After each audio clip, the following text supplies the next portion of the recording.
Hi, everyone. Welcome back to another episode of the Vantha Borey English Podcast. I'm really happy you're here with us again. Every week, we talk about real-life English, and today we have a fun topic that everyone can relate to. That's right. Hello, friends. This is Borey. Thanks for joining us. You know, weekends are everyone's favorite time of the week, right? So today, we're going to talk all about weekend plans. How to ask, how to answer, and how to sound natural when you talk about your weekends in English. Exactly. We'll share our own weekend plans and talk about what people usually do on weekends. So if you want to sound natural when you say what you're going to do, or when you ask your friends, this is the perfect episode for you. So, Vantha, how are you feeling today? Are you excited for the weekend? Definitely. It's been a long week. I've been working hard, editing videos, teaching classes, preparing lessons, so I really need some rest and fun. What about you, Borey? Same here. The week felt super busy. Sometimes I feel like the weekend comes too slowly, but when it finally arrives, I'm just so happy to slow down a little. Yes, I think everyone feels that way. So what are you planning to do this weekend? Let me think. On Saturday morning, I'm going to clean my apartment first. Do laundry, wash dishes, tidy things up. I always like to start my weekend with a clean space. It helps me relax. Oh, that's a good habit. I try to do that too, but sometimes I just feel too lazy. I wake up and think, maybe I'll clean later. And then it never happens. I know that feeling. But after cleaning, I'm planning to go out for coffee with a friend. We haven't seen each other for a few weeks, so it'll be nice to catch up. Where do you usually go for coffee? There's a small cafe near my house. It's quiet and cozy. They play soft music and have good Wi-Fi. I usually order an iced latte, and my friend always gets a cappuccino. That sounds lovely. I love those slow Saturday mornings when you sit with a cup of coffee, talk with a friend, and just enjoy the moment. Exactly. No rush, no stress. What about you, Vantha? What are your plans for Saturday? Well, on Saturday morning, I usually sleep in a little. I don't like waking up too early on weekends. After breakfast, I might go for a short walk around my neighborhood. There's a park nearby, and it's really peaceful in the morning. That sounds nice.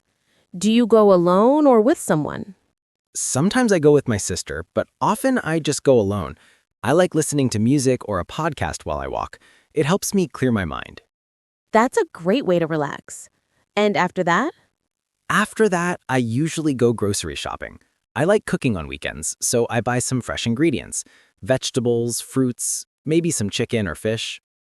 Oh, so you're the kind of person who enjoys cooking? Yes, I find it relaxing. When I cook, I don't think about work or stress. I just focus on chopping, mixing, tasting. It's kind of like meditation. I love that. What's your favorite dish to cook? Maybe fried rice. It's simple but tasty. I add eggs, carrots, peas, and sometimes a bit of chicken. And of course, some soy sauce. Can't forget that. Sounds delicious. Maybe one day you can cook for me. Deal. But only if you bring dessert. Okay, I'll bring ice cream. Simple and perfect. So that's Saturday. What about Sunday, Borey? Any special plans?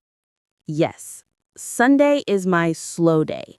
I like to wake up early around 7. I make some tea, open the window, and read a little. I'm currently reading a book about positive habits. Oh, interesting. What's one habit from the book that you've started practicing? The author talks about writing down 3 good things that happen every day. It helps you focus on positive moments instead of problems. I've been doing it for a week now, and it really makes me feel calmer. That's beautiful. I think gratitude is a powerful habit. It changes how you see the world. Totally.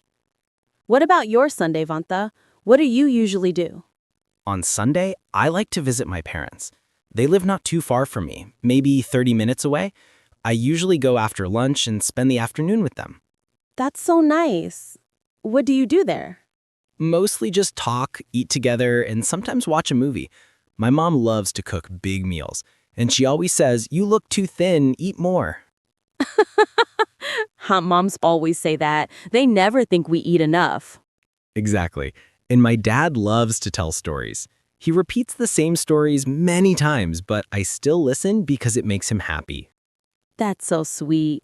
Family time is so important. I think many listeners will relate to that because no matter where you're from, weekends are often about connecting with family. Yes, sometimes we forget how meaningful those small moments are. Eating together, laughing, just being present. Absolutely. So let's help our listeners learn how to talk about these things in English. For example, how can they ask their friends about weekend plans? Good idea. So you can say something like, "What are you doing this weekend?" Or, "Do you have any plans for the weekend?" That's a common, friendly way to start. And to answer, you can say, I'm going to visit my parents, or I'm planning to go shopping, or even, I'm not sure yet. Maybe I'll just relax at home. Yes, exactly. Very natural. And if you already did something, you can use the past tense, like "I went hiking" or "I watched a movie with my friends." Right. So you can practice both, talking about your future weekend and your past weekend. It's great for improving grammar naturally. And don't worry about making mistakes. The goal is to communicate, to share, to express yourself. Fluency grows when you talk often, not when you think too much. I love that, Vantha. That's a good reminder. Many learners hesitate because they want to be perfect, but in real life, people just want to connect. Exactly. Even native speakers make small mistakes all the time. The key is to speak, listen, and enjoy. So, if you were teaching an English learner, what's one simple sentence you'd ask them to practice about weekend plans? Maybe, "This weekend, I'm going to meet my friend at the park." It's short, but it has good rhythm. I'm going to meet my friend. You can practice that pattern with many verbs. That's great. For example, I'm going to cook dinner, or I'm going to visit my grandma, or I'm going to sleep all day. Yes, I'm going to sleep all day. That's probably what many people want to do on weekends. Definitely. Sometimes the best plan is no plan. That's so true. Rest is important too. You don't always have to be busy. Sometimes relaxing is the most productive thing you can do. Well said. One thing I love about weekends is how different they feel. Even if I do simple things like having breakfast slowly or taking a walk, it feels special because I'm not in a hurry. I agree. It's like time moves more gently, and we notice little things we usually ignore during the week. Exactly. So, listeners, maybe this weekend, try to slow down a little. Notice the taste of your coffee, the sound of birds, the way sunlight comes through your window. That's beautiful, Beret. And it's also good English practice. You can describe what you see, hear, or feel in simple English sentences, like "I hear birds singing," or "I feel relaxed," or "The sun is warm on my face." Yes, describe your weekend with your senses. It's an amazing way to practice speaking naturally. I like that idea. So here's a small challenge for our listeners. After you listen to this episode, record yourself talking about your weekend plans in English. Just for 1 or 2 minutes. You can say what you're going to do, who you'll meet, or how you'll relax. That's a great exercise. You don't need fancy grammar. Just use the words you know and keep going. The more you speak, the easier it becomes. Exactly. And if you listen again to this episode, you can shadow us. Repeat what we say line by line. That will help your pronunciation and rhythm. You'll sound more natural, more confident. That's how real progress happens. So, Beret, before we wrap up, tell me one thing you're most looking forward to this weekend. Hmm. Honestly, I'm most looking forward to having breakfast on my balcony.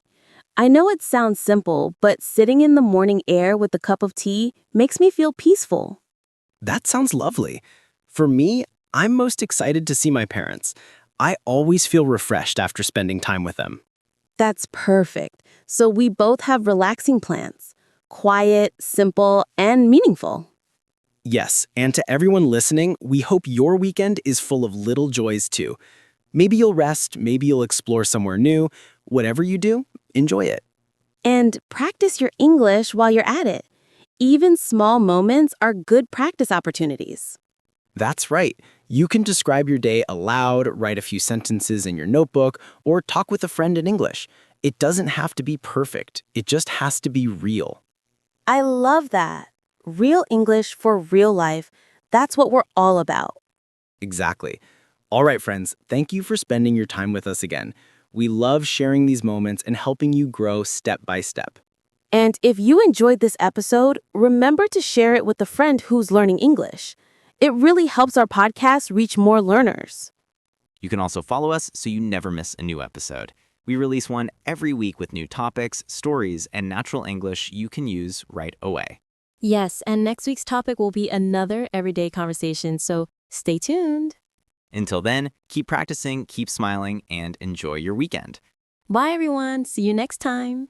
See you soon.